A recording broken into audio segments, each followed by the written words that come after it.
but the same principle, so I got to keep up my end. I mean, I can get in the car and go to another town, but so it's got to go on because I advertise for a week or so. These people are going to come on, and they've got, their fans and members or whatever want to see them. They're looking to hear it and see them.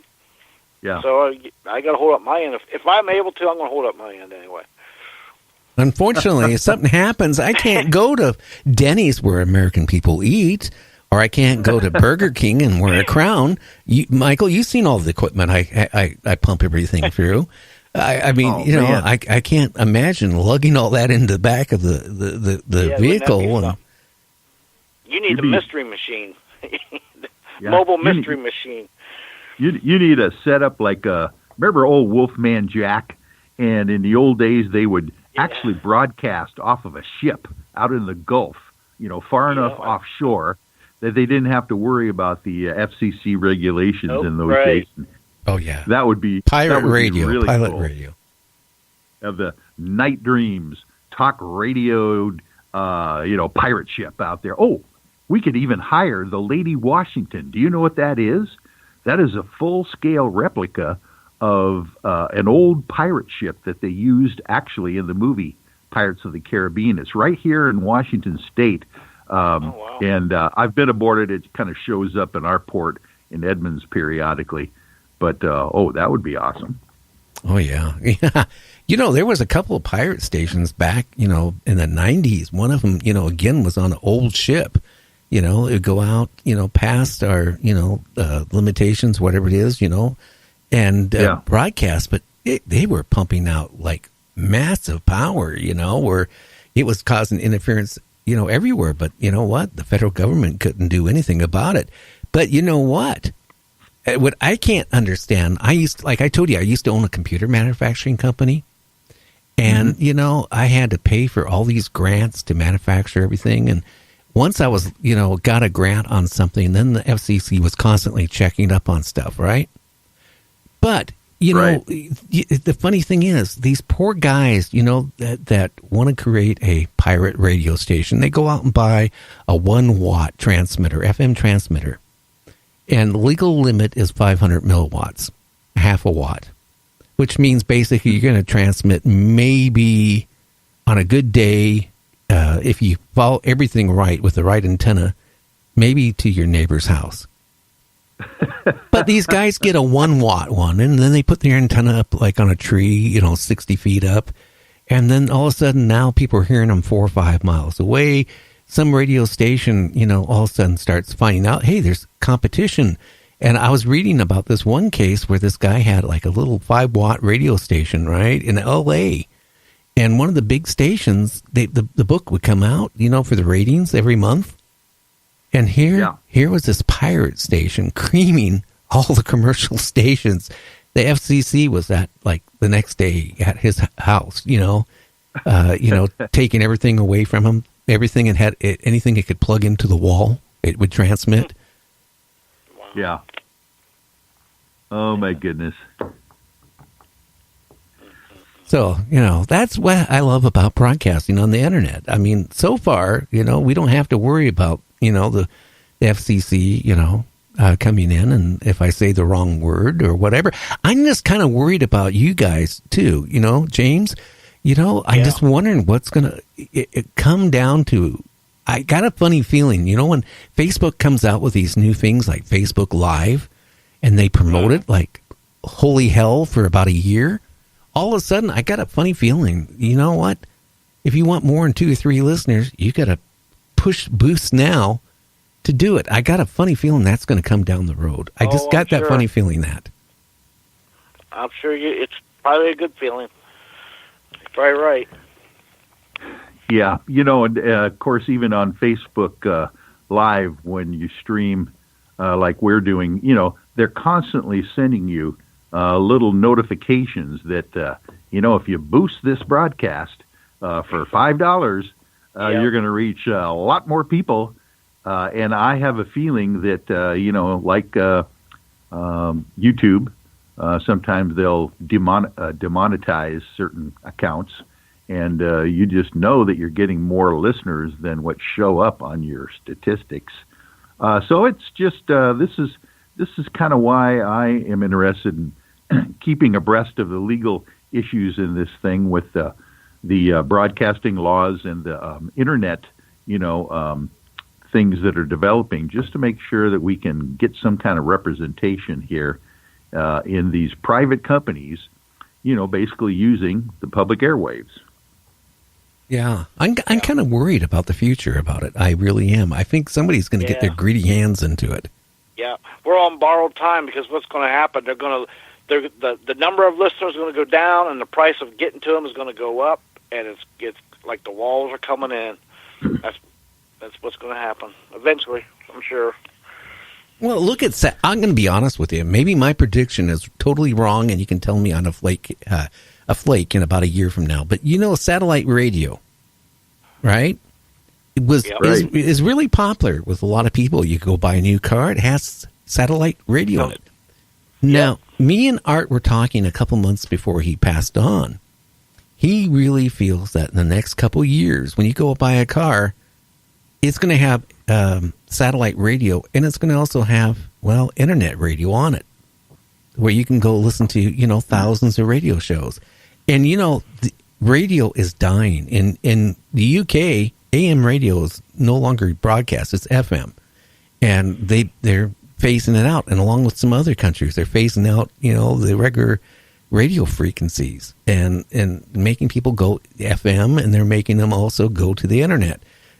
I'm thinking down the road that all of a sudden, some government or governments are going to get their fingers into it and say, if you want to broadcast a radio show on the internet, you're going to have to get this license, or you're going to have to pay this amount of money to be able to do it. Yeah. Right. I call it legalized extortion, but yeah, you're right. Well, I'm going to say something people are going to get mad about. But you know what? When I was in broadcasting, I used the word fuck. Back when I worked for a radio station that went from KTAC to Cube to something else, but I did it when I was working at KTAC, and I used the word fuck. $1,500 fine from the FCC. I got it. I don't know how much the radio station got, because they fired me that night. But I didn't even know I said it. I thought the board was, the board operator, I thought he had me switched off while I was playing a song, but evidently he was so involved in the person I was talking to on the phone that eavesdropping onto it, he didn't do it. And boy, I mean, that'd be pretty bad if you use the word fuck on the internet, and the next thing you know, you got a fine from some government. And would you get a fine for each time you use it, or you say it once and you're free to say as many as you want? If they catch it, I got a funny feeling that they might give you a discount, so you might be able to say it 2 or 3 times. That's what I was wondering. Is it 3 for $1, or how's that work? Maybe we should ask Howard Stern. I know that he got a lot of fines through the years. Yeah, he did. Well, and that brings up our old friend George Carlin. Back in the old days, when he had a full routine, of the 7. Yeah, just on that. The 7 dirty words you cannot say on radio. Yeah.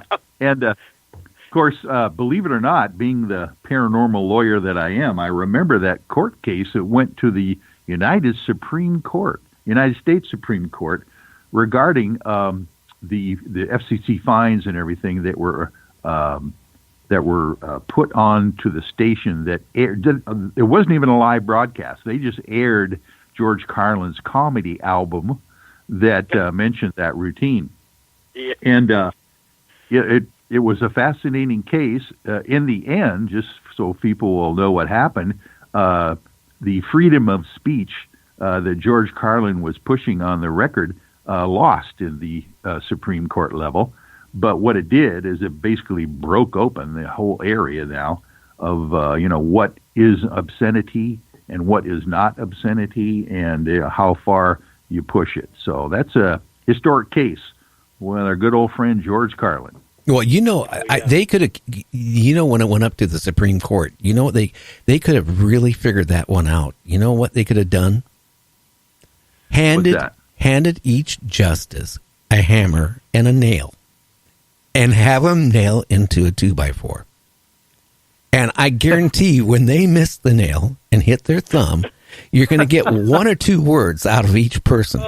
Okay? That's a good one. And that way they could have ruled on it that it is not obscenity. Because guarantee you, out of the justice, the majority would have used the F word if they hit their thumb with a hammer hard. Oh, yeah. And they might have even done some things off of the mic during the deliberations that if we found, on the record somewhere, would be interesting to to bring forth as well. I could just... And actually, if you look at it, it's a relative term or an idea of what something is anyway, if you think about it, really. Yeah. I mean, where's it written in stone? Well, that's offensive. Who says? A few people got together and, well, we think it's offensive. It's a relative meaning, but it's just the way it is, I guess, and nothing you can do about it. Well, I can say this. Remember the old TV shows, Leave It to Beaver, Ozzie and Harriet? I Love Lucy, the Lucy Show, right? The people are married, right? And we're talking the 50s, 60s, and it kind of changed around in the 70s when Three Companies came on. They kind of really pushed the envelope. But I came to the conclusion, I figured my parents were kind of strange because I grew up thinking everybody slept in separate beds. I knew you was going to say that. and everybody was happy. Nobody ever swore. And that's how America was. And I couldn't understand why my dad every time he would get mad, he would say the F word. And they slept in the same bed. I couldn't figure that out, and, all this weird stuff, Society has been slowly changing. So, I mean, maybe someday the F word won't be, bleeped out. But, I don't feel, using the F word is no different than saying hell. In fact, a couple of years ago, you couldn't even, back when I was in broadcasting, if you said HELL, you would get a fine. Yeah. Oh, yeah. Oh, wow. Matter of fact, Gary, there's a whole bunch of generations after the baby boomers that had no clue that television for at least a decade, probably more, was black and white. And the all three channels that you could surf to actually were black and white. I remember Lassie. I remember the old shows, like you said, Leave It to Beaver, Ozzie and Harriet. All those shows were black and white shows. And so the whole idea of the 50s being kind of, a little drab themselves was maybe a reflection off that. I don't know. Well, I will say, Andy Griffith show. You remember Andy Griffith? Oh, yes. Opie Great and all that. That is being played everywhere yet. How many years from that? But you know what? I was reading an article here just recently that the show ratings went down when they switched from black and white to color. Yeah. And, there's the famous phrase from James, It's a Wonderful Life. James Stewart. Yeah, Jimmy Stewart, yes. Yes, there you go. Very good, Gary. Thank you. When he did the original It's a Wonderful Life film, it was in black and white. And, of course, in later years, they colorized it. And he made a big protest statement about the fact that they should never have colorized Pottersville and It's a Wonderful Life, show, because it lost some of the shading, the feel to the actual production itself. And of course, Orson Welles, if you take some of his, probably one of the most highly regarded film of all time, always typically on number 1 or 2 in everybody's list, is Citizen Kane. Oh yeah. And what he did with shading and black and white images was just incredible. And you know what else? The old Sherlock Holmes with Basil Rathbone and Nigel Wilson. Those I love those. I couldn't imagine them not in black and white. And the Maltese Falcon, I can't imagine them not being in black and white. That made the whole ambiance